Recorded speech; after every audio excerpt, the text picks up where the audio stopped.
The Princess Elizabeth Challenge Cup. You see King's School Chester closest to the picture. Llandaff Rowing Club in the yellow boat on the Berkshire station.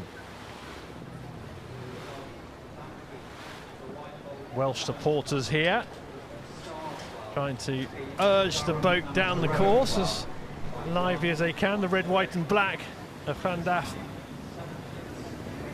and they've had a good start.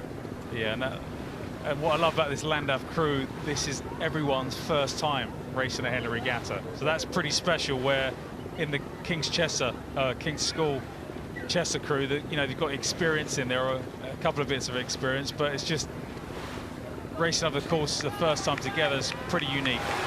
So back live now, further down the course, and the Welsh have stamped their authority on this race.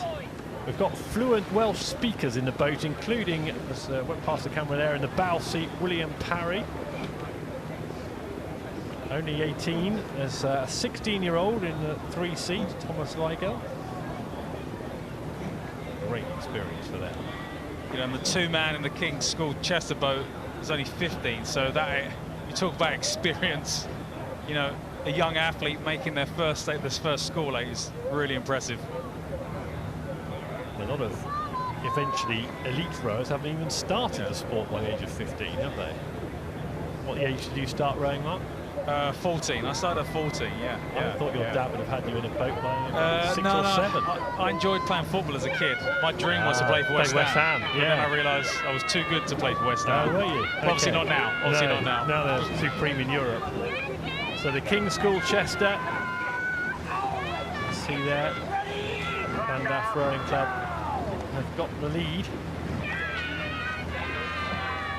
And they are heading in front of Remenham and Upper Thames, in front of those historic rowing clubs that sit there. They've beautiful lawns and marquees. They'll be doing some serious hospitality on the banks there. This is the stage of the race where you really, presumably, Mark, you feel like you're at Henley Royal Regatta once the crowds grow as you get closer to the finish line here. Yeah, and as an athlete, you'll be racing up the course, and you look back, and you can see, as they've gone past Fawley, you can see the 3 minutes 18 in the distance. That's kind of the halfway point. And you've got your kind of progress boards with, what the margin between the boats. You see that number 1 in the distance, the red, and number 2. The athletes just look back at that and, take a glimpse of the margin that they have at that particular point. But it'd be more of a restaurant for them to kind of look back on rather than what they'd be paying attention at this particular moment. So you've had the barrier and Fawley, the progress boards, they've flashed by, and now heading in front of stewards in the next couple of minutes. And Rowing Club and the Berkshire station to the right of your picture. They've had the better of this race, Fox, Thomas, Woolley. And it was incredible. I came into Henley this morning. The amount of people coming in to see a Tuesday morning was incredible, absolutely incredible. Yeah, I was right and early, 5 o'clock this morning. And there was a single sculler on the water, just one solitary single sculler at that time. But if you're trying to get out early before the other boats get out, sensible. You want to maybe get calm water. You may be working on things, technical things.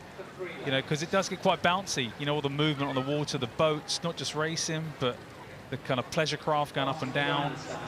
The water's really lively.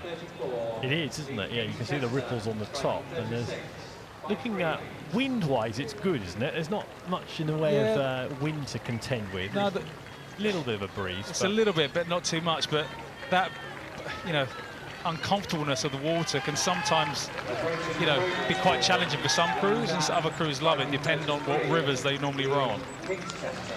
So, on the Berkshire station, the Welsh boat, right from the Temple Island, right from the off, down here, Llandaff Rowing Club have done the business for all the Welsh fans in. They've delivered, and they'll be pleased with that. There'll be celebrations for them. The King's School Chester, they're coming through now.